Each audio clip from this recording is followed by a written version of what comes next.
Hello, it is Saturday night here in Jerusalem on January the 19th, 2008.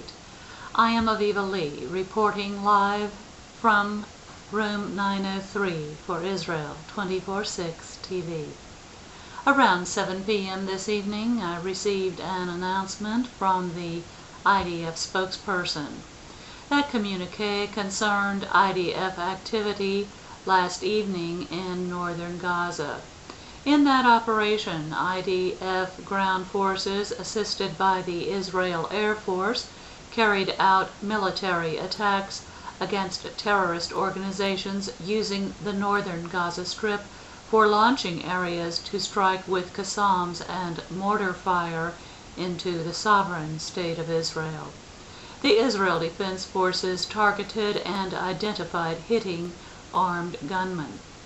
And I quote, 4 members of the Hamas terrorist organization opened fire at IDF forces from a building housing women and children near Jabalia during an exchange of fire that erupted in the area. The men were armed with AK-47 assault rifles and grenades. End quote. At that point, the wanted hostile combatants surrendered and were taken for questioning in Israel by IDF forces along with several other Arab suspects. And to continue quoting that same communique, additionally, in 2 different incidents overnight, IDF aircrafts attacked and identified hitting armed gunmen. During the day, an IDF aircraft attacked and identified hitting a vehicle carrying Qassam rockets and weaponry. End quote. And in a second official communique this evening, the following information was confirmed. On the morning of January the 18th, yesterday, during a joint IDF and ISA operation, a unit of special forces with the Israel Defense Force killed Mr. Ahmed Muhammad Ibrahim Sanakra, a senior Tanzim terror operative in Nablus. Mr. Sanakra was 21 years of age and a resident of the Balata refugee camp.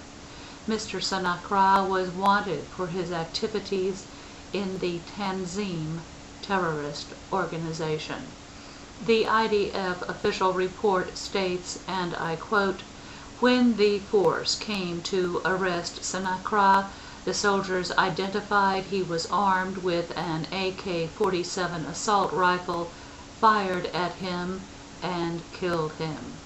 Ahmad Sanakra had extensive knowledge in the making of explosives, explosive belts, and ammunitions, and was involved in planning and executing suicide bombings in the Israeli home front as well as recruiting suicide bombers. Sanakra was responsible as a manufacturer, dispatcher, and executor of dozens of shooting attacks against IDF forces in Nablus. In November 2005, he was responsible for wounding an IDF officer when he planted an explosive device in the Balata refugee camp. In addition, in November 2006, Sanakra was injured when he attempted to activate an explosive vehicle against IDF forces. During the past few months, Sanakra was preparing an explosive belt to be used in a planned terror attack. During the operation, the force also arrested 4 wanted Tanzim terror operatives from the Balata refugee camp. Among them, Yosef Atiya Namir Hanun 20, a senior assistant of Ahmad Sanakra, Mahmoud Hamdan Ahadi Shtiwi 20, a prominent operative in the Balata refugee camp since his release from jail in October 2007, and Mahmoud Gamil Mahmad Huwiti 21. In the past few days, all of the arrested terrorists took part in an attempt to execute a terror attack. End quote.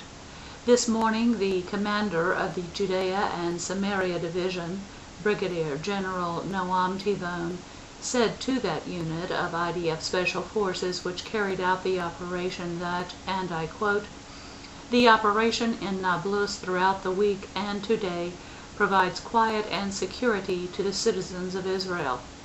The 2 men who were arrested this week were senior terrorists that the IDF had been trying to arrest for several years. They are responsible for numerous deadly terror attacks. The IDF's activity this past week has successfully thwarted terrorist infrastructure, which is constantly trying to execute deadly attacks in any way possible." End quote. In the coming week, please check back for my special report concerning the reaction of the American Jewish Congress to the refusal of Ms. Magazine to run an ad featuring 3 female Israeli officials. And also, please look for my report on the visit of the distinguished Aviva delegation to the official residence of President Shimon Peres. And that concludes this Saturday night edition of Fact Without Commentary.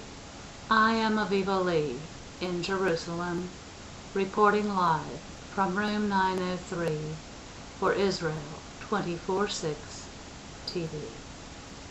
Thank you and shalom. Good night.